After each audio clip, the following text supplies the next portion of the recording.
Une seule nuit peut pulvériser une famille qu'on croyait indestructible.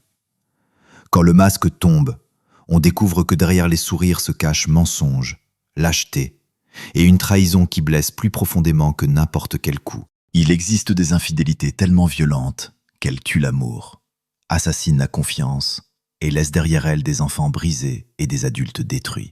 Et pourtant, au milieu de ce carnage émotionnel, certains décident de ne plus subir, mais de se venger, de couper net et de repartir de zéro. Ici, sur la chaîne Histoire d'infidélité, vous allez entendre des récits crus, sans filtre, où la tromperie se paye cher et où chaque choix a un prix. Dans les commentaires, écrivez de quelle ville vous regardez et quel temps il fait dans votre rue.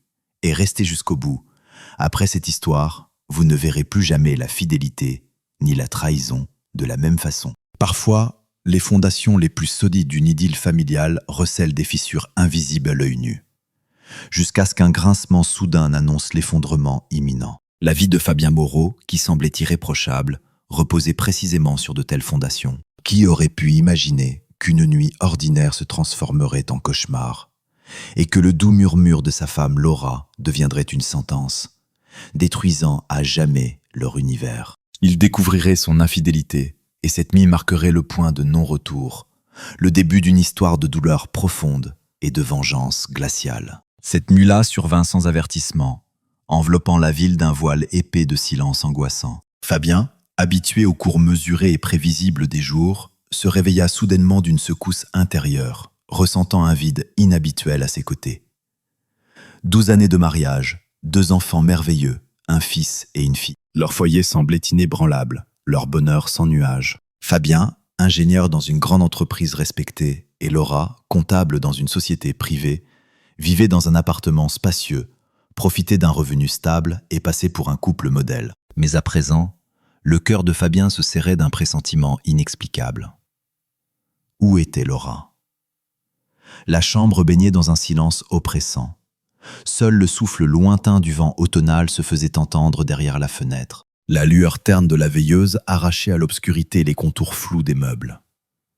Envahi par l'inquiétude, Fabien se leva du lit et sortit discrètement de la chambre, veillant à ne pas réveiller les enfants endormis. À peine eut-il franchi le seuil du salon qu'il remarqua une faible lueur pulsante. Laura était assise sur le canapé, dos à lui, penchée sur l'écran brillant de son smartphone.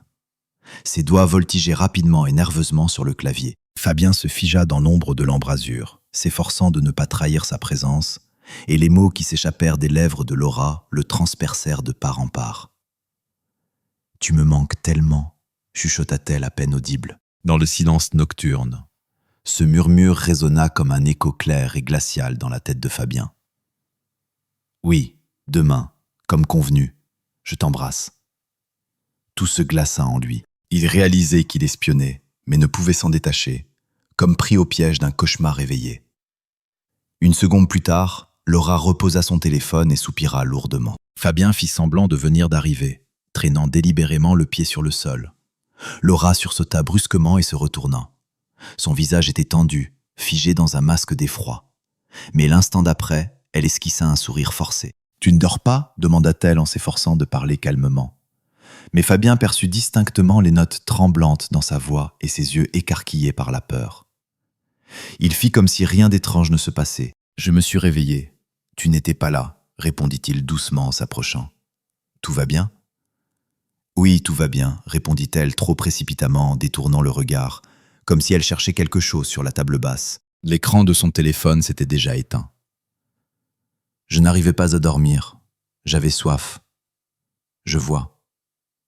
Fabien regarda le téléphone de sa femme posé face contre la table. Il ressentait presque physiquement la tension suffocante qui flottait dans l'air. « Je peux te préparer un thé. Tu ne dors pas ?»« Non, non, ce n'est pas la peine, » répondit Laura en se levant. Elle passa devant lui vers la cuisine, évitant de croiser son regard. « Retourne te coucher, j'arrive dans un instant. » Fabien resta immobile, la regardant partir. Dans sa poitrine grandissait le poids annonciateur d'un malheur inévitable. Il venait clairement d'entendre sa femme murmurer à quelqu'un « Tu me manques et je t'embrasse ». Et ce n'étaient manifestement pas les enfants. Leur fils et leur fille dormaient depuis longtemps dans leur lit. À qui adressait-elle ces mots intimes au milieu de la nuit? Laura revint bientôt dans la chambre. Fabien était allongé, feignant le sommeil, bien qu'il bouillonne intérieurement de questions inexprimées. Sa femme se glissa discrètement à côté de lui, s'efforçant de ne pas faire de bruit. Il sentait sa tension, comme un champ électrique subtil. Elle restait allongée, tournée vers le mur, sa respiration irrégulière. Fabien comprenait que quelque chose se passait, et apparemment quelque chose de très grave. Le matin, Laura se montra étonnamment enjouée et affairée, s'efforçant de paraître normale, presque de manière exagérée. Au petit déjeuner, elle annonça soudain qu'elle retrouverait une amie après le travail. « Avec Anaïs ?» demanda instantanément Fabien, le visage assombri. Anaïs était une vieille amie à elle. « Oui, avec Anaïs », acquiesça Laura en évitant son regard. « Elle m'a demandé de l'aider à choisir un cadeau pour son fils. » Fabien serra les mâchoires. La nuit dernière, Laura ne parlait certainement pas au téléphone avec Anaïs, mais il garda le silence, réprimant la rage qui bouillonnait en lui. « D'accord, alors je passerai chercher les enfants à l'école et à la crèche moi-même. »« Ne t'inquiète pas, » répondit-il calmement. Laura l'embrassa précipitamment sur la joue. Son geste parut à Fabien d'une insincérité révoltante. « Je vais essayer de ne pas rentrer trop tard. » Peu après, elle partit au travail dans sa voiture. Fabien se rendit également au bureau, mais les pensées sur la conversation nocturne ne le lâchaient pas, telle une toile d'araignée collante. Le projet de rencontre avec Anaïs paraissait extrêmement suspect et il décida d'en vérifier la véracité. Dans l'après-midi, se forçant à agir froidement et sans émotion, Fabien composa le numéro d'Anaïs.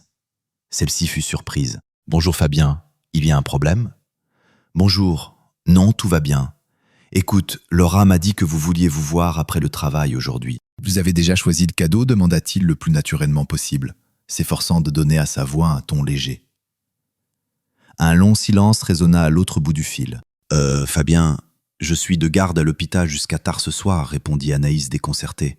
« Laura et moi n'avons rien prévu. Que se passe-t-il ?»« Je vois. »« Rien ? J'ai dû confondre, » prononça-t-il d'une voix sourde avant de prendre rapidement congé. Après avoir raccroché, Fabien resta longtemps assis en silence. Ses mains se serraient lentement en poing jusqu'à ce que ses jointures blanchissent. Un mensonge. Un pur mensonge. Laura n'avait même pas pris la peine de prévenir l'ami qui devait lui servir d'alibi. La colère et une douleur aiguë éclatèrent simultanément dans sa poitrine. Il eut envie d'appeler immédiatement sa femme, d'exiger des explications, de provoquer un scandale monumental. Mais il se retint, serrant les dents jusqu'à la douleur. Avant toute confrontation, il lui fallait des preuves irréfutables. Désormais, il ne subsistait presque plus aucun doute. Laura le trompait. Mais avec qui? Et pourquoi? Demain, comme convenu, se rappela Fabien du murmure nocturne de sa femme.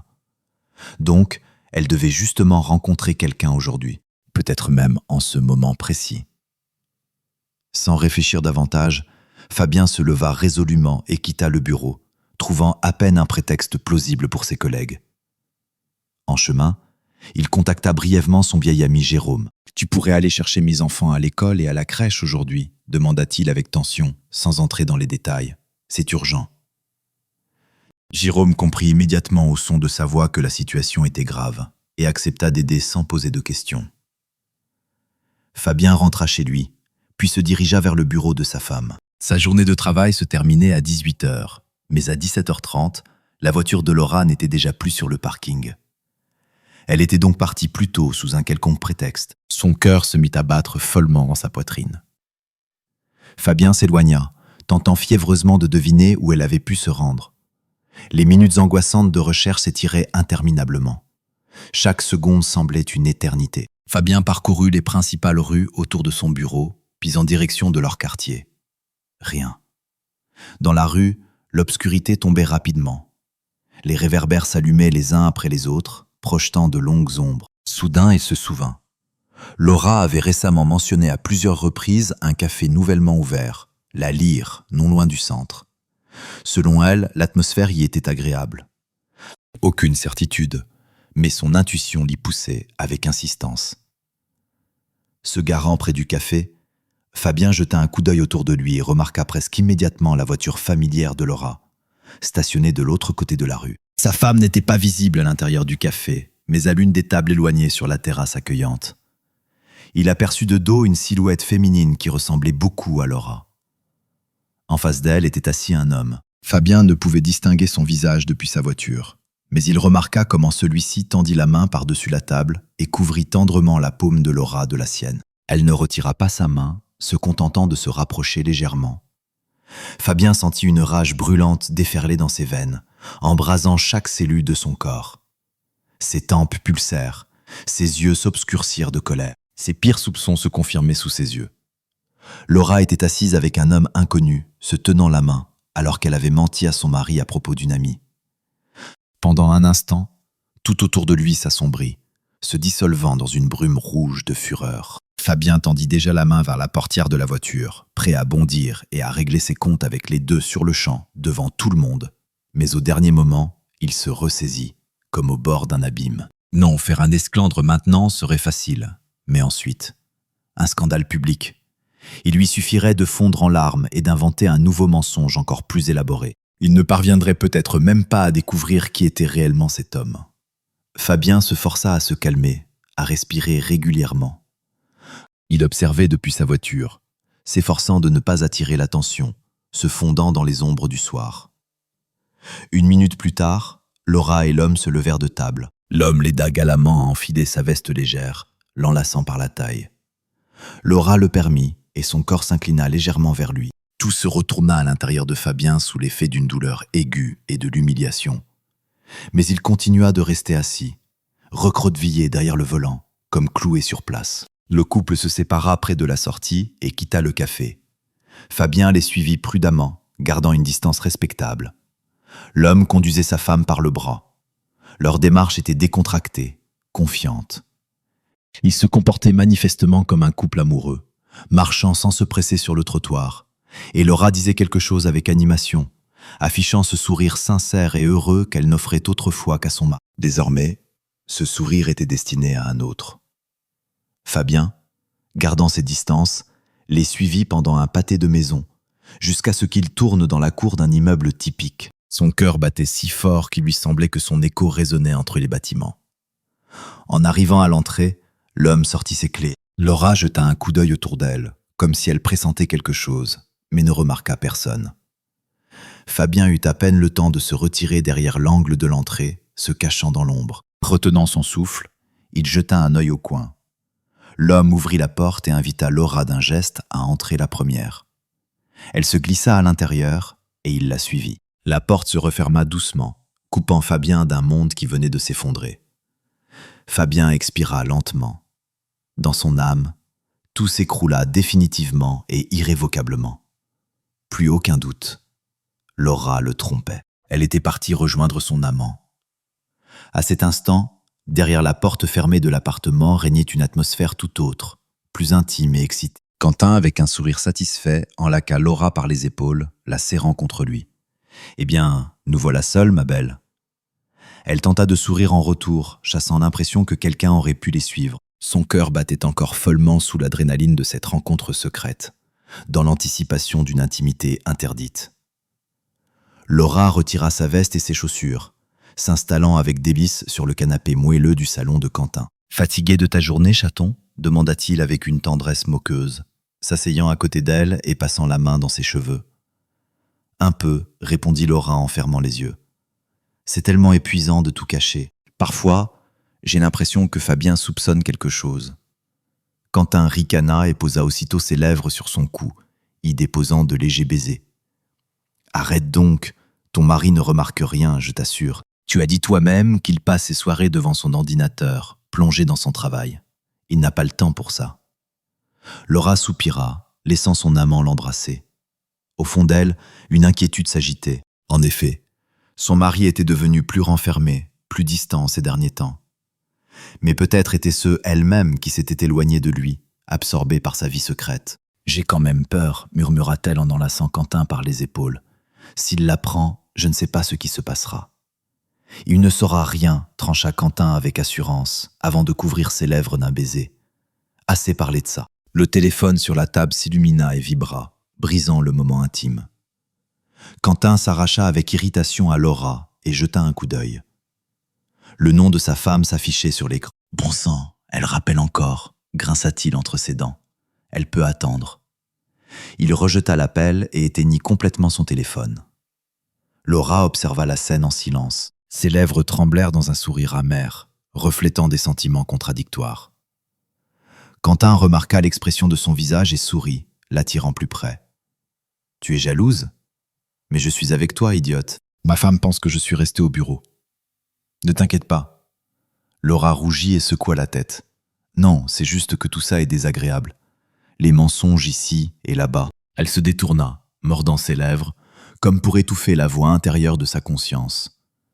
Quentin l'attira de nouveau vers lui et ses caresses se firent insistantes. « Pour notre amour, il faut parfois faire des sacrifices, murmura-t-il en glissant ses mains sous son chemisier le long de son dos. « C'est ce que tu voulais ?» Laura frémit sous ses caresses. Une voix intérieure lui répétait que tout cela était mal, qu'elle détruisait sa vie. Mais les paroles de Quentin et sa chaleur émoussaient ses remords, endormant sa vigilance. Elle lui répondit par un long baiser passionné, laissant ses pensées se dissoudre dans la brume douce de l'oubli. Que le monde entier attende, que la douleur et la peur reculent au second plan. 2 heures plus tard, allongée dans le lit aux côtés de Quentin assoupi, Laura repassa dans sa tête la journée écoulée. Son cœur se serra. Elle n'avait pas appelé les enfants avant le coucher comme elle l'avait promis, mais elle chassa aussitôt cette pensée. Une fois n'est pas coutume, elle se rattraperait demain. Elle aussi avait besoin d'un peu de bonheur, d'un peu d'oubli en ce moment. Laura se pencha vers son amant. « Je dois y aller, il est tard. » Quentin ouvrit paresseusement les yeux et bâilla. « Tu ne veux pas rester jusqu'au matin ? » « Non, tu sais bien que je ne peux pas. Les enfants et puis tout le reste. » Elle se pencha pour prendre ses vêtements. Quentin fronça les sourcils mais garda le silence. 15 minutes plus tard, il la déposait en voiture à quelques pâtés de maison de chez elle, là où elle le lui avait demandé, pour ne pas être vue. En se disant au revoir, il l'embrassa sur les lèvres. « À vendredi, chaton. »« Vendredi, on s'arrangera une autre réunion, » sourit-il narquoisement. Ses yeux brillèrent. « Sois prudent pour l'amour du ciel, » demanda-t-elle en sortant de la voiture. « Bien sûr, facile, » acquiesça-t-il. Quentin s'en alla, et Laura rentra doucement chez elle. Des sentiments mêlés résonnaient sourdement dans sa poitrine. Honte, peur, et une douce excitation qui couvait encore. Elle se persuada que tout irait bien, que personne ne saurait rien. Pendant plusieurs minutes, Fabien resta debout, la nuque appuyée contre le mur de briques froides de l'immeuble, comme pour essayer d'absorber son indifférence. Il sentit une boule oppressante dans sa gorge. Il voulait crier, se précipiter là-haut, enfoncer la porte de l'appartement où ils étaient entrés. Mais à quoi bon? Il s'imagina la scène. Laura se débrouillerait, nierait l'évidence, inventerait un nouveau mensonge. Des scandales publics répugnants. La police, il perdait son sang-froid et blessait l'amant. Non, simplement frapper ce type ne suffisait pas. Cela ne rendrait pas la confiance, ne guérirait pas la blessure, ne ferait qu'aggraver la douleur. Il fallait autre chose. Fabien s'accroupit lourdement, baissant la tête, se couvrant le visage de ses mains. Son cœur bouillonnait de douleur et de rage, mais à travers cette souffrance perçait déjà une froide détermination d'acier. Il ne se laisserait pas ridiculiser. Il ne fallait pas se précipiter maintenant. Chaque action devait être calculée. Il fallait tout prévoir dans les moindres détails. Frissonnant du froid soudain de l'air du soir, Fabien finit par se relever. Ses yeux étaient devenus secs et durs. Le feu de la rage et de la détermination s'y était figé. Un plan de vengeance commençait à germer dans sa tête, prenant des contours précis. Mais d'abord, des preuves. Sortant son téléphone, il composa le numéro de son ami proche. « Jérôme, salut. J'ai besoin de ton aide, » prononça Fabien d'une voix rauque et changée, fixant les fenêtres sombres de l'immeuble anonyme derrière lesquelles se cachait la passion vulgaire de quelqu'un d'autre. Une demi-heure plus tard, la voiture de Jérôme s'arrêta le long du trottoir près de Fabien. Celui-ci monta à bord en claquant la portière. L'intérieur était sombre. Seule la lueur tamisée du tableau de bord éclairait le visage sombre et épuisé de Fabien. Jérôme jeta un rapide coup d'œil à son ami et comprit tout immédiatement, sans un mot. « Donc c'est vrai » murmura-t-il en serrant le volant jusqu'à ce que ses jointures blanchissent. Fabien hocha la tête, détournant le regard vers la fenêtre où scintillaient les lumières de la ville. Pendant quelques secondes, tous deux restèrent silencieux, plongés dans leurs pensées. Puis Jérôme rompit le silence. « Raconte, dit-il d'un ton exigeant. Qu'est-ce que tu as vu ?» Fabien expira brutalement et tenta de parler calmement, bien que sa voix tremblât quand même, trahissant sa douleur intérieure. « Je l'ai surprise dans un café avec un type. Il se tenait la main. Ensuite, il l'a emmené chez lui. J'ai tout vu, Jérôme, de mes propres yeux. » Jérôme jura entre ses dents et frappa le volant de la paume. La voiture tressaillit sous le coup. « Salope !» grinça-t-il. « Et qu'est-ce qu'on fait ? Tu veux qu'on y aille maintenant et qu'on tabasse ce salaud ? Je suis avec toi. » Fabien secoua négativement la tête. « Non, lui casser la gueule ne suffit pas. Ça ne réglera rien. Je veux qu'il paye le prix fort, elle et lui. J'ai des idées. » Jérôme se tourna complètement vers lui. Ses yeux brillaient de détermination. « Je suis partant pour tout, mon pote. Tu n'as qu'un mot à dire et je le fais. » Fabien ferma les yeux, rassemblant ses pensées. « Il me faut des preuves pour qu'elle ne puisse pas se défiler. Des photos, des vidéos, tout ce qui est possible, et découvrir qui est ce type. Les preuves, ce n'est pas un problème. Tu te souviens de Yann Dubois ? Après son service dans la police, il est devenu détective privé. Je peux le faire intervenir, c'est un pro, proposa Jérôme. Fabien acquiesça. Vas-y, plus tôt ce sera fait, mieux ce sera. Qu'il commence la filature dès demain. J'ai déjà l'adresse où ils se sont retrouvés.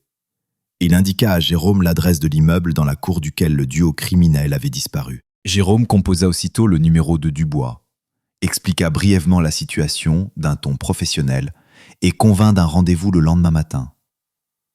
Pendant que Jérôme téléphonait, le portable de Fabien sonna. Il regarda l'écran. Laura. Avec un sourire sans joie, il répondit « Oui ». La voix de sa femme sonnait prudemment, avec des notes d'inquiétude. « Fabien, où es-tu ? Je suis à la maison, tu n'es pas là. Tout va bien ?» Fabien échangea un regard avec Jérôme et répondit calmement. « J'ai dû m'attarder pour des affaires, j'arrive bientôt. »« Tu me fais peur » commença Laura, mais Fabien la coupa. « Tout va bien, j'arrive bientôt, on parlera. » Il raccrocha sans l'écouter davantage. Jérôme leva un sourcil interrogateur. « Elle appelle, elle s'inquiète » prononça Fabien avec une amère ironie. Alors qu'il y a quelques heures, la famille ne l'intéressait pas vraiment. Jérôme renifla. « Maintenant, c'est ton tour de jouer au secret. On rencontre le détective, on planifie tout. Rendez-vous demain avec Dubois à 9h du matin, je t'enverrai l'adresse. »« Comment tu te sens ?» demanda Jérôme en guise d'adieu. Fabien hocha la tête. « Oui, j'y serai.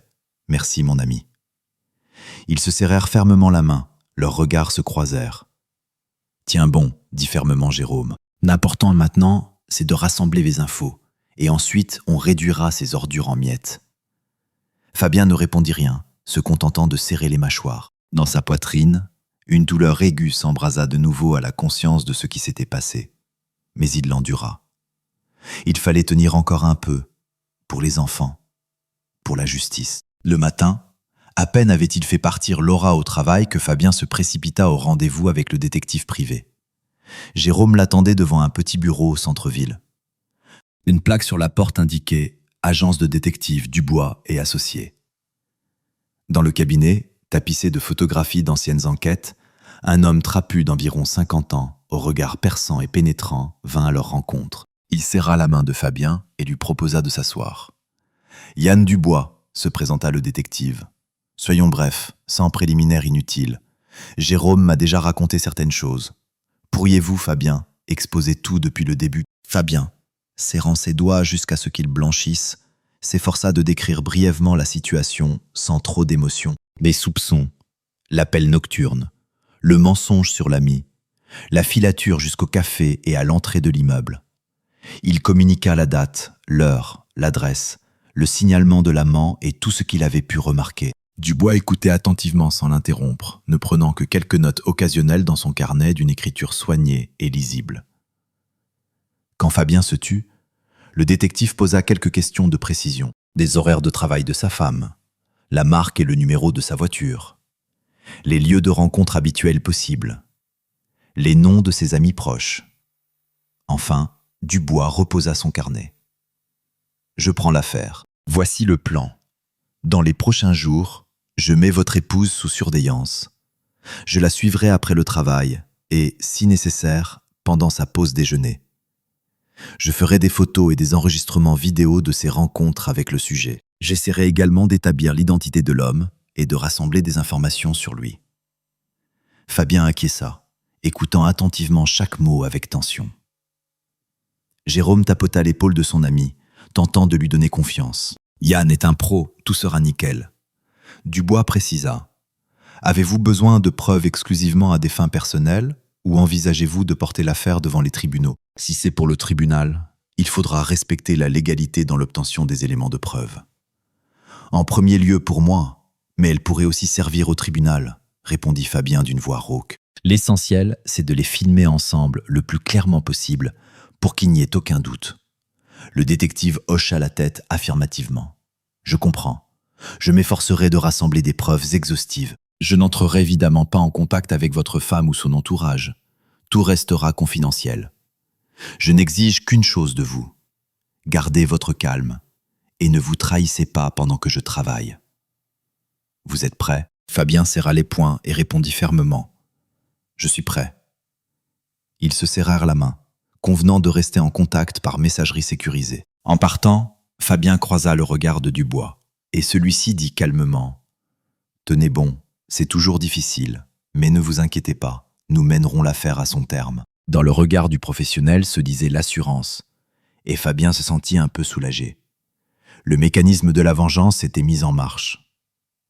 Une autre semaine s'écoula, d'attente douloureuse et épuisante. Laura a continué ses rencontres avec ses amis et ses réunions urgentes tous les 2 jours, et Fabien faisait semblant de croire chacune de ses paroles, cachant derrière ce masque sa douleur et sa rage. Le détective lui envoyait régulièrement par messagerie des photographies et des enregistrements vidéo.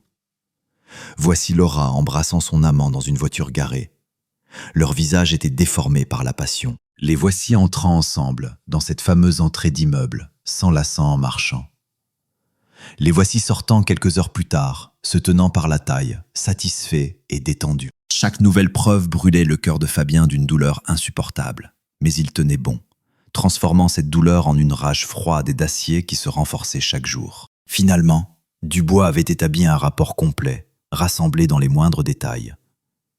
Un soir, ils se rencontrèrent personnellement avec Fabien pour lui remettre toutes les preuves. Le détective lui tendit une clé USB et des clichés imprimés. Sur les photographies en couleur, Laura et son amant étaient immortalisés dans les postures les plus éloquentes.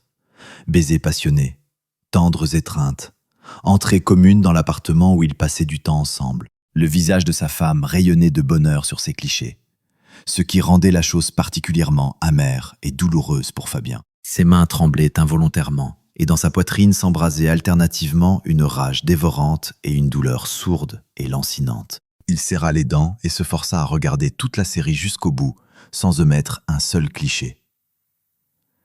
L'amant s'appelle Quentin Mercier, 38 ans, rapportait sèchement Dubois pendant que Fabien examinait les photos. Il est chef de département dans l'entreprise où travaille votre femme, c'est-à-dire son supérieur. Il est marié et a une fille de 5 ans. Voici son dossier. Étudiez-le à tête reposée. Le détective tendit un mince dossier. Fabien y jeta un rapide coup d'œil. Le dossier contenait des copies de profils de réseaux sociaux, des informations sur la famille de Quentin, des adresses et même une photographie, le visage satisfait d'un homme robuste aux cheveux bruns. À côté de lui, une belle femme et un enfant. Sa femme et sa fille, nota machinalement Fabien, ressentant une nouvelle vague puissante de colère. Donc ce salaud détruisait aussi sa propre famille, infligeant de la douleur à des innocents. « Merci Yann », dit-il doucement en refermant le dossier. Ses lèvres blêmirent sous la tension. « Heureux d'avoir pu aider », acquiesça Dubois. « Si vous avez besoin de quoi que ce soit d'autre, n'hésitez pas. » Après avoir quitté le détective, Fabien resta quelques minutes assis dans la voiture de Jérôme, qui était venu à la rencontre avec son ami. Il se taisait, fixant un point devant lui, comme s'il tentait de prendre conscience de toute la profondeur de la chute. Dans son âme régnait le chaos. Il avait simultanément envie de sangloter et de crier de douleur, mais les larmes s'étaient déjà taries. Ne subsistait plus qu'une détermination brûlante et dévorante. Jérôme se taisait également, lui laissant le temps de digérer ce qu'il avait vu, ne troublant pas sa douleur. Finalement, Fabien expira et prononça d'un ton parfaitement calme, presque glacial. Il est temps de mettre fin à cette comédie. Jérôme parla le premier, consultant les notes du détective. Donc on va les prendre sur le fait. Dubois a indiqué qu'il se retrouve habituellement chez lui après le travail. Oui, c'est ça, acquiesça fermement Fabien. On débarquera à leur prochain rendez-vous sans prévenir. Il faut connaître le numéro de l'appartement et comment y entrer, estima Jérôme. Je demanderai à Dubois. Il doit avoir des contacts dans l'immeuble. Oui, qu'il obtienne le code de l'interphone et l'étage, approuva Fabien. Qu'est-ce qu'on fait pour la partie physique ? Demanda prudemment son ami en lui jetant un regard scrutateur. Tu vas vraiment lui casser la mâchoire si tu ne te retiens pas. S'il l'a mérité, qu'il encaisse, trancha sombrement Fabien. Sa voix résonnait comme de l'acier.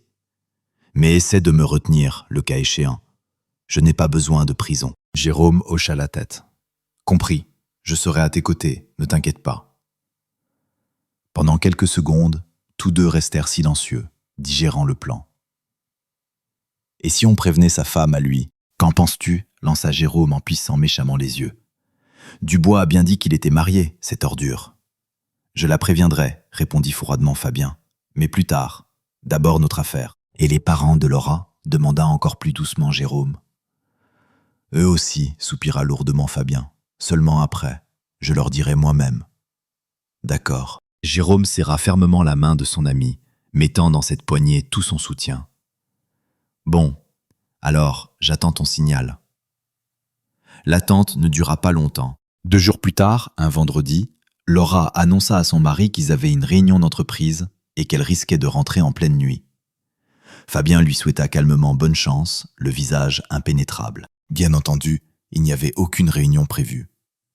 Sur les indications de Dubois, Fabien savait déjà qu'après le travail, Quentin avait invité Laura chez lui. Ce jour-là, le détective surveillait le parking et confirma qu'aux environs de 19h, les 2 amants étaient arrivés dans la voiture de Quentin devant son immeuble et étaient montés à l'appartement. Un quart d'heure plus tard, Fabien se gara à son tour devant l'entrée, serrant le volant jusqu'à sentir la douleur dans ses articulations, ses phalanges devenues blanches. À côté de lui se trouvait Jérôme. Il avait insisté pour l'accompagner, afin de le retenir en cas de geste irréparable et simplement pour le soutenir dans cette épreuve. « Alors, on y va ?» demanda-t-il à voix basse. Fabien hocha la tête, sans détourner son regard sombre des fenêtres du 3e étage. Là, dans l'appartement de Quentin Mercier, sa femme se trouvait à cet instant avec un autre homme. Dans son esprit, des images tournaient en boucle, eux deux, dénudés, et elle serrant un corps qui n'était pas le sien. Sa poitrine se remplit à nouveau d'une rage totale, incontrôlable. « On y va !» gronda-t-il en sortant de la voiture. La porte de l'immeuble était fermée par un interphone. Mais Jérôme avait obtenu le code à l'avance grâce au détective. Aucune difficulté. 1 minute plus tard, les 2 amis gravissaient la cage d'escalier faiblement éclairée jusqu'au 3e étage. Sur le palier flottait une odeur d'oignons frits et de vieux tapis, des senteurs banales en contraste brutal avec le drame qui approchait. Arrivé devant la bonne porte, Fabien s'arrêta une seconde. Derrière, on distinguait des voix étouffées, le rire de Laura, puis la voix de l'homme.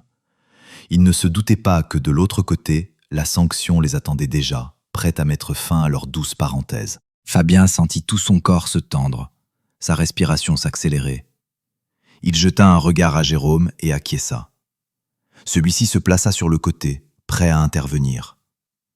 Fabien donna un violent coup de pied près de la serrure. La porte de bois vibra, puis, au 2e coup, la serrure sauta dans un craquement sec. La porte s'ouvrit avec fracas vers l'intérieur, dévoilant leur secret. « Qu'est-ce que... » s'écria une voix masculine venue du fond de l'appartement, pleine de stupeur et d'alarme. En 3 enjambées, Fabien traversa l'entrée. Dans l'embrasure du salon, 2 silhouettes se figèrent. Laura et Quentin. Tous deux, bouleversés par le bruit, avaient le visage marqué par la peur et l'incompréhension. Laura s'enveloppait dans une couverture, tentant de cacher sa nudité. Son visage s'était figé en masque de terreur, ses yeux grands ouverts. Quentin, pieds nus, en jean et chemise entr'ouverte, se tenait devant elle, la protégeant instinctivement comme un bouclier. En voyant son mari, Laura poussa un cri perçant. « Fabien !» Quentin resta pétrifié un instant, puis fit un pas en avant, essayant d'afficher de l'assurance et de se donner un air menaçant. « Vous êtes qui, vous ? Comment osez-vous entrer comme ça ? J'appelle tout de suite la police. » Il n'eut pas le temps de terminer. Sans dire un mot, Fabien se jeta sur lui et lui asséna un coup de poing foudroyant à la mâchoire. Un craquement retentit, os ou dents, et Quentin fut projeté en arrière, renversant une lampe sur pied qui s'écrasa dans un fracas de verre. « Fabien, arrête !» hurla Laura en se précipitant en avant. La couverture glissa de ses épaules, dévoilant sa culotte et son ventre nu, mais elle n'y prêta aucune attention. Se rhabillant en hâte, elle se jeta entre son mari et l'amant à terre. « Ne le touche pas, je vais tout expliquer. » Fabien brûlait de rage, ses yeux lançaient des éclairs. Il repoussa Laura sur le côté, sans même regarder son corps dénudé, qui ne signifiait plus rien pour lui. « Les traîtres n'expliquent pas, ils paient », lâcha-t-il d'une voix dure. « Écarte-toi !»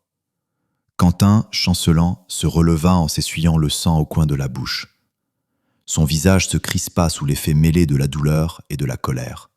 « Tu es complètement fou, je vais te faire enfermer. » Fabien n'attendait que cela. Ces mots ne firent que l'aiguillonner. Avec un grognement, il se jeta à nouveau sur l'amant de sa femme. Cette fois, Quentin tenta de riposter, mais manqua sa cible. Fabien esquiva et lui envoya un coup dans le ventre. Quentin se plia en deux, gémissant, s'effondrant à genoux. Laura sanglotait hystériquement, essayant tantôt de saisir les mains de son mari, tantôt de retenir son amant dans sa chute. Jérôme bondit et l'attrapa, la tirant sur le côté. « Du calme, madame, ne vous mêlez pas de ça. »« Lâchez-moi, vous êtes qui, vous » hurla-t-elle en tentant de se dégager. Mais Jérôme ne fit que serrer plus fort ses épaules, la maintenant sur place. Fabien, pendant ce temps, attrapa Quentin par le col de sa chemise entr'ouverte et le tira vers lui. « Tu voulais appeler la police ?» siffla-t-il directement dans le visage ensanglanté et tuméfié de l'amant. Sa voix débordait de mépris. « Vas-y, appelle. Tu leur expliqueras comment tu couchais avec la femme d'un autre alors que tu es marié toi-même. Allez, vas-y. » Quentin émit un râle rauque, tentant de le repousser, en vain. Fabien le secoua et lui cogna violemment la tête contre le mur. Celui-ci gémit et s'affaissa, glissant au sol, perdant connaissance. « Ça suffit, Fabien », dit calmement mais fermement Jérôme en s'approchant et en posant la main sur l'épaule de son ami. « Ça suffit, il a compris. » Fabien respirait lourdement, sa poitrine se soulevait. Devant ses yeux dansait un voile rouge. Il jeta un bref regard à Laura qui tremblait recroquevillée dans un coin. Enveloppée dans sa couverture, elle sanglotait doucement, fixant son amant battu avec des yeux écarquillés d'horreur. « Il a compris, tu dis ?» siffla Fabien en lâchant le corps inerte de Quentin sur le sol. Ce n'est que le début de la compréhension. Il fit un pas vers sa femme. Laura se plaqua dos au mur, tentant de s'y fondre. Ses yeux brillaient de larmes, son visage était blême, ses lèvres tremblaient, incapables de prononcer un mot. « Fabien, Pardon », chuchota-t-elle à peine audiblement, sa voix plus mince qu'un fil de toile d'araignée. Fabien la regarda avec dégoût, comme on regarderait un insecte répugnant ne suscitant que la révulsion. « Tais-toi, pas un mot. Tu m'as trahi, tu as piétiné notre famille. Il n'y a pas de pardon pour toi. » Laura éclata en sanglots, tentant de se couvrir le visage de ses mains, secouée de pleurs silencieux. Jérôme observait prudemment, prêt à intervenir, mais Fabien ne frappa pas sa femme. Il ne faisait que bouillir de rage et de mépris, sentiment plus terrible que n'importe quel coup. Se penchant vers l'homme à terre qui gémissait faiblement en reprenant conscience, Fabien grinça entre ses dents. « Si je te revois près de ma famille, ordure, je te tue. » Quentin ne répondit pas. Il ferma simplement les yeux et se détourna sur le côté, crachant du sang sur le parquet, son corps secoué de spasmes.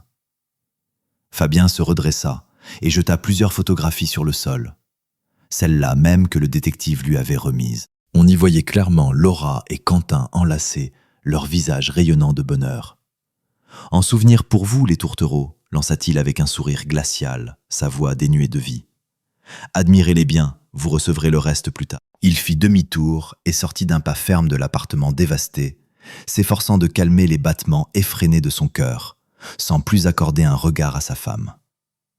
Jérôme le suivit précipitamment, refermant la porte derrière eux. « Fabien !» criait Laura dans leur dos, hystérique. « Attends !» Mais ils avaient déjà disparu dans la cage d'escalier. Plus tard cette même nuit, Laura, toujours enveloppée dans un plaid étranger, tremblante de larmes et de froid, franchit le seuil de l'appartement de ses parents. Sa mère porta immédiatement les mains à son visage, le visage déformé par l'horreur. Laura, mon Dieu, que s'est-il passé ?» Laura ne répondit rien, s'effondrant à genoux, éclatant en sanglots, le visage dans les mains. Son père laissa tomber son journal et se précipita, le visage blême. « Relève-toi, arrête de pleurer et explique-nous, » dit-il sèchement, sa voix mêlant inquiétude et sévérité. Il devinait déjà que quelque chose de grave s'était produit, ayant entendu des bribes de phrases et des cris hystériques de sa fille au téléphone en rade vers chez eux. Les parents en avaient entendu assez pour comprendre l'ampleur de la tragédie. La mère s'agenouilla à côté d'elle, essayant de l'enlacer, mais Laura ne fit que se détourner, continuant de se cacher le visage. « C'est Fabien. Il a tout découvert. Il est venu. Quentin, » semblota-t-elle de façon décousue. « Alors c'est vrai, » rugit le père d'une voix tonnante, le visage congestionné. « Bon sang, Laura, comment as-tu pu ?» Il frappa violemment du poing sur la table, faisant trembler la tasse posée dessus qui faillit tomber. La mère poussa un cri de frayeur. « Ma chérie, ne reste pas silencieuse. Une infidélité. Ce n'est pas possible. Pourquoi as-tu fait ça à Fabien et aux enfants ?» Laura rampait à genoux devant eux, suffoquant de larmes. Son corps était secoué de tremblements. « Je ne sais pas. Je ne sais pas comment c'est arrivé. Maman, papa, pardonnez-moi. » Elle tenta de toucher la main de son père, mais il se dégagea. Son visage était rempli de mépris et de douleur. « Honte et déshonneur », murmura-t-il d'une voix sourde en détournant le regard. « Qu'est-ce qui va nous arriver maintenant ?» La mère pleurait elle aussi, pressant un mouchoir contre son visage. « Mon Dieu, et Fabien, et les petits. Laura, qu'est-ce que tu as fait? Tu as brisé ta famille. » Le père se retourna, cherchant à dissimuler les larmes de rage et de déception qui montaient. Ses épaules tressaillaient sous l'effort pour se contenir. En voyant que même ce père habituellement sévère pleurait, Laura redoubla de sanglots, prenant pleinement conscience de la gravité de sa faute. La nuit fut infernale. Les parents, bouleversés jusqu'au plus profond d'eux-mêmes, passaient de la colère aux larmes, grondant Laura puis pleurant avec elle, comprenant que leur fille venait de ruiner sa vie. Mais rien ne pouvait être réparé. Le temps ne se rembobinait pas. Au matin, ils avaient déjà décidé fermement d'aller voir Fabien pour lui demander pardon au nom de leur fille, ressentant leur part de responsabilité dans son éducation. Le lendemain, Fabien récupéra les enfants chez sa mère. Tandis qu'ils enfilaient leurs chaussures dans l'entrée, la mère de Fabien, femme d'ordinaire vive et énergique, demanda doucement à son fils, la voix tremblante. « C'est vrai, n'est-ce pas? Laura t'a trompé. » Fabien hocha la tête, les épaules affaissées, le visage tiré par la fatigue. « Oui, maman, c'est vrai. » Sa mère leva les mains au ciel, les yeux embués de larmes. « Seigneur, comment est-ce possible? Est-ce que tu tiens le coup ?» Fabien esquissa un sourire amer. « Mieux qu'hier déjà, je tiens. »« Tiens bon, mon fils, » dit-elle en posant la main sur son épaule, essayant de lui transmettre sa force. « Sache que ton père et moi, on est de ton côté. On aidera comme on pourra. Les petits, toi, on sera là. » Fabien recouvrit sa main de la sienne avec reconnaissance. « Merci, maman, je le sais. » Elle poussa un profond soupir, puis ajouta soudain, d'une voix plus dure. « Et qu'elle n'ait pas l'idée de venir implorer la clémence. Je peux comprendre que tu ne veuilles pas lui pardonner, n'est-ce pas? » « Non, » répondit Fabien d'un ton ferme, « c'est fini. » « Et tu as raison, » conclut la mère en hochant la tête. « La trahison, ça ne se pardonne pas. Ce sont seulement mes petits trésors que je plains. »« Je ne leur ferai jamais de mal, » dit calmement Fabien. « Ils resteront avec moi, et ensuite, le temps fera son œuvre. » La grand-mère s'essuya les yeux et s'empressa de sourire lorsque sa petite-fille et son petit-fils déboulèrent dans l'entrée, prêts à rentrer chez eux. « Alors, on va à la maison avec papa ?» lança-t-elle d'un ton enjoué en les serrant contre elle. « Et attention, hein, vous obéissez bien à votre papa. »« Oui, mamie, » répondirent-ils en chœur. Fabien serra longuement sa mère dans ses bras pour lui dire au revoir, lui exprimant en silence toute sa gratitude pour son soutien. Le soir même, à peine les enfants couchés, Fabien entendit la sonnette de la porte. Sur le seuil se tenaient ses beaux-parents, le visage vieilli en une journée, les yeux lourds et tristes. Laura, visiblement chez eux, leur avait tout raconté, incapable de garder cela pour elle. Fabien les fit entrer sans un mot. Un silence pesant, chargé de non-dits et de douleur, s'abattit sur le salon. Finalement, son beau-père, grand homme aux cheveux gris et au visage fatigué, fit un pas vers Fabien. Sa voix trembla. « Fabien, mon garçon, nous n'avons rien à dire pour nous justifier. Nous sommes venus te demander pardon pour Laura. » Fabien eut un sourire amer. « Vous n'avez pas à vous excuser. Ce n'est pas vous qui avez détruit mon mariage. » Sa belle-mère étouffa un sanglot, pressant un mouchoir contre ses yeux, les épaules secouées. Son beau-père baissa la tête. Les rides profondes de son visage semblaient s'être creusées encore davantage en une nuit. On le sait. Mais on se sent coupable, nous aussi. On n'a pas su veiller sur elle, pas su l'élever mieux. Quelle honte, balbutia enfin le beau-père, la voix brisée, incapable de continuer. Fabien soupira et leur fit signe de s'asseoir. « J'apprécie que vous soyez venus, dit-il doucement, la voix lasse mais ferme. Mais j'ai bien peur que cette situation ne soit plus réparable. » « Nous comprenons, murmura la belle-mère en essuyant ses larmes, la voix pleine de chagrin. Bien sûr que nous comprenons. Laura est anéantie. Elle jure qu'elle ne comprend pas comment elle a pu se tromper à ce point. Les poings de Fabien se serrèrent sur ses genoux. Un éclair passa dans son regard. Une erreur ? Vous appelez ça une erreur ? 6 mois de mensonges et de sorties en cachette ? Les parents de Laura échangèrent un regard. La honte se lisait sur leur visage. Son beau-père hocha lourdement la tête. « Tu as raison, il n'y a pas de pardon. Nous ne cherchons pas à l'excuser. Nous voulons seulement te dire que si tu as besoin de nous, pour les enfants, pour le divorce, nous serons de ton côté. Laura le sait. » Fabien croisa son regard. Dans ses yeux fatigués mais honnêtes, il lut une vraie douleur et une profonde honte. « Merci, répondit-il simplement. Les enfants resteront avec moi. Je ne compte pas les priver de leur mère ni de vous, s'ils veulent vous voir. Mais vivre avec elles sous le même toit, c'est terminé. Pour eux comme pour moi. » Bien sûr, se hâta d'approuver la belle-mère, soulagée qu'au moins sur ce point, Fabien ne les rejette pas. Personne ne discutera ça. Nous comprenons. Après un silence, le beau-père ajouta. « Si tu veux, garde l'appartement pour toi et les enfants. Laura vivra chez nous. Elle n'est pas en état de se battre pour des histoires de biens, je te le garantis. » Fabien acquiesça. Cette question le préoccupait bien moins que le reste, mais il était soulagé de voir qu'aucune guerre ne se profilait de ce côté-là. « Et les enfants ?» demanda doucement la belle-mère, le regard inquiet. « Ils ne savent pas. »« Non, je ne leur ai rien expliqué en détail, répondit Fabien. Mon fils, lui, n'est pas idiot. Il a bien vu que sa mère était souvent absente ces derniers temps. Je pense qu'il devine qu'il s'est passé quelque chose de grave. Ma fille est encore petite. Elle fait juste comme maman, et elle s'ennuie d'elle. » « Pauvre trésor, sanglota la mère de Laura, la voix pleine de compassion. Qu'est-ce qu'elle a fait ? Elle a détruit sa famille, blessé les enfants. Son mari la serra par les épaules, soupirant tristement. « Bon, on ne va pas t'embêter plus longtemps, Fabien, dit-il en se levant. Nous serons toujours prêts à t'aider, comme on pourra. Tiens bon, mon garçon, tu es comme un fils pour nous. Et pardonne-nous. » Fabien se contenta de serrer en silence la main tendue. Ce n'était pas à eux qu'il avait à pardonner, mais il apprécia la sincérité de leur soutien dans cette épreuve. Après avoir raccompagné ses beaux-parents jusqu'à la porte, il se sentit vidé, mais en même temps soulagé. Désormais, tout était clair. Les parents de Laura ne la couvraient pas. Ils acceptaient la vérité, aussi amère soit-elle. Ils se tenaient du côté de la vérité, et cela signifiait que, devant lui, ne restaient plus que des pas nets et irrévocables vers une nouvelle vie.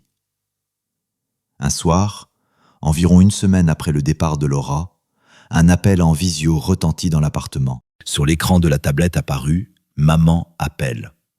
Leur fille de 7 ans battit des mains de joie, le visage illuminé d'un sourire. « Maman !» Le fils de 10 ans, lui, se contenta de froncer les sourcils et de tourner le regard vers la fenêtre, les épaules raides. Fabien, en soupirant, appuya sur le bouton pour décrocher, se préparant à une conversation difficile. Le visage de Laura apparut à l'écran, bouffi de larmes, marqué par l'inquiétude et des nuits sans sommeil. « Bonjour mes amours » articula-t-elle en forçant un sourire. « Comment vous allez ?»« Bonjour maman » tria la petite en collant son visage à l'écran. « Tu nous manques. Quand est-ce que tu viens ?» Les yeux de Laura se remplirent à nouveau de larmes. « Mon soleil, je ne peux pas venir pour l'instant, mais je vous verrai bientôt, c'est promis. » Le garçon renifla avec mépris, la voix pleine de rancœur. Tu avais déjà promis de nous emmener au square des Marronniers la semaine dernière, et tu n'es jamais venu. » « Mon chéri, » commença Laura d'une voix suppliante. « Ne m'appelle pas comme ça, » cria-t-il en serrant les poings. « Tu nous as trahis. »« Ça suffit, » intervint Fabien d'un ton ferme, bien que son cœur se serre de douleur pour son fils. Le garçon comprenait bien plus de choses qu'il n'aurait voulu. Il se leva brusquement et quitta la pièce en plaquant la porte. Sur l'écran, Laura éclata en sanglots. Les sanglots de Laura semblaient faire vibrer l'écran. « Fabien, » balbutia-t-elle, la voix pleine de désespoir. « Est-ce que je peux lui parler, s'il te plaît ?»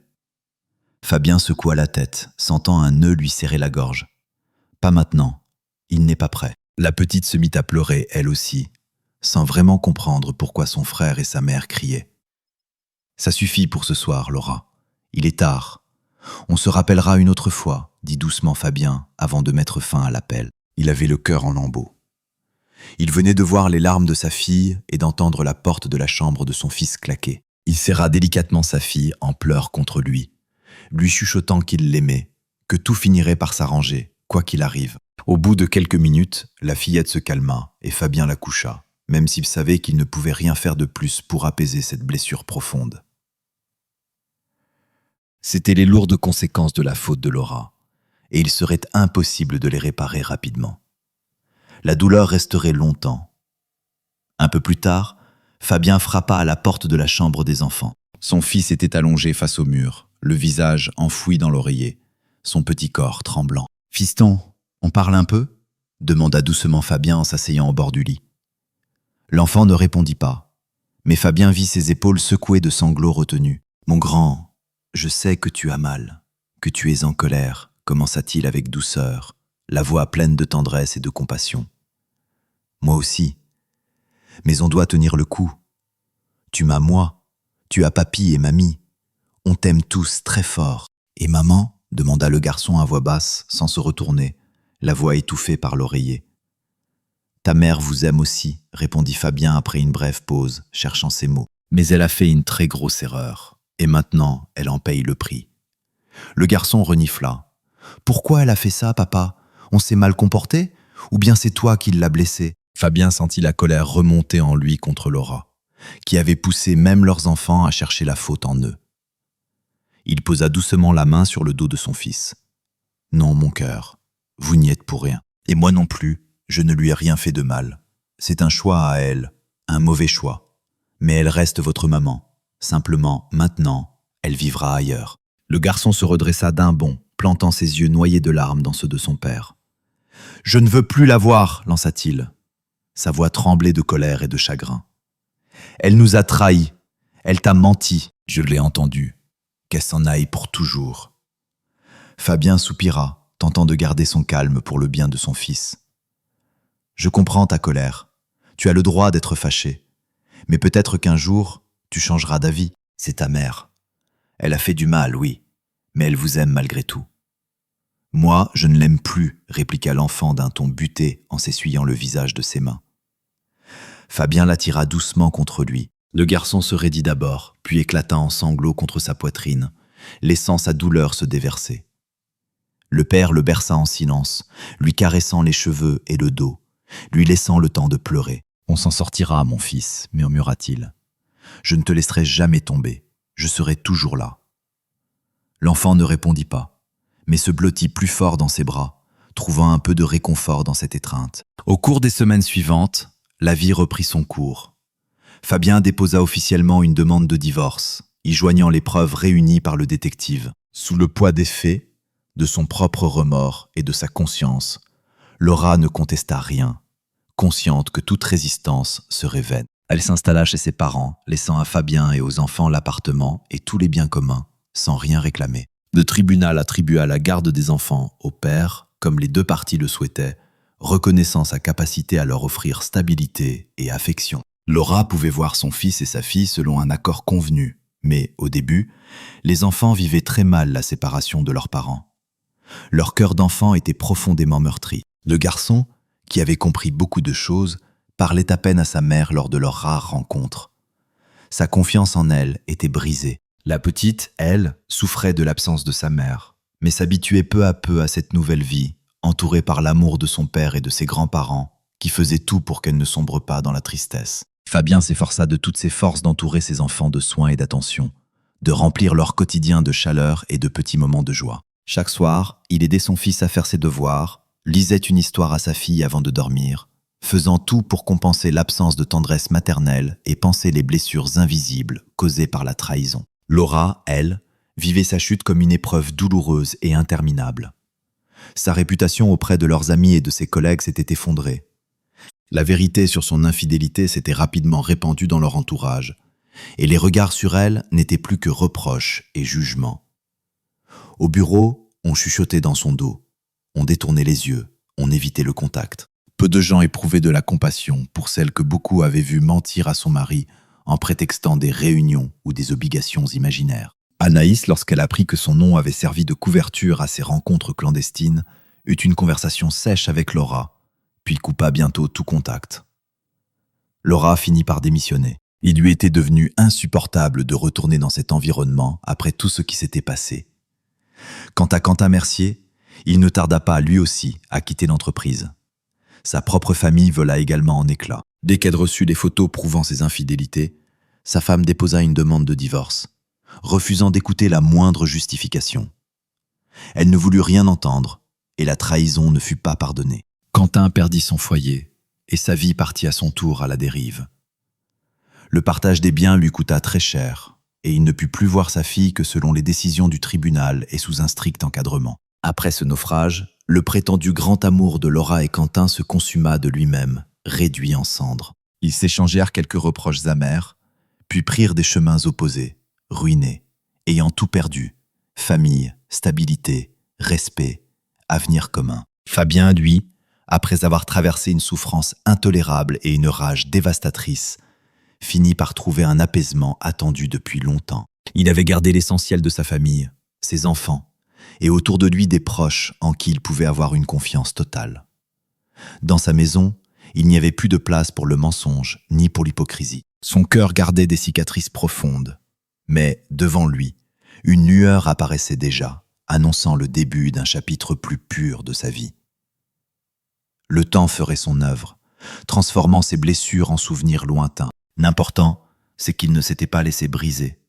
Il avait protégé ses enfants d'autres traumatismes et montré que la confiance ne peut pas être piétinée sans conséquence. À ses yeux, la justice avait fait son chemin, les traîtres avaient payé le prix, et cela lui donnait la force d'avancer. Car fond, la trahison est comme une rouille qui ronge même les liens les plus solides, jusqu'à les réduire en poussière. Laura avait cru tromper le destin pour une passion brève et interdite, mais n'avait fait que détruire sa vie et celle de ceux qu'elle aimait, en particulier des enfants innocents au cœur brisé. Chaque geste entraîne des conséquences dont on ne peut s'échapper. Tôt ou tard, la vérité finit toujours par remonter à la surface, aussi bien cachée soit-elle. Et la sanction du mensonge et de la trahison tombe inévitablement. On ne bâtit pas son bonheur sur le malheur des autres. La fidélité et la sincérité sont la véritable base d'une famille solide. L'infidélité, elle, ne mène qu'à la perte de tout ce qui a été patiemment construit au fil des années. Fabien, en planifiant froidement sa réponse, avait finalement retrouvé son estime de soi, protégé ses enfants et prouvé que la confiance n'est pas un jouet que l'on peut briser sans payer le prix.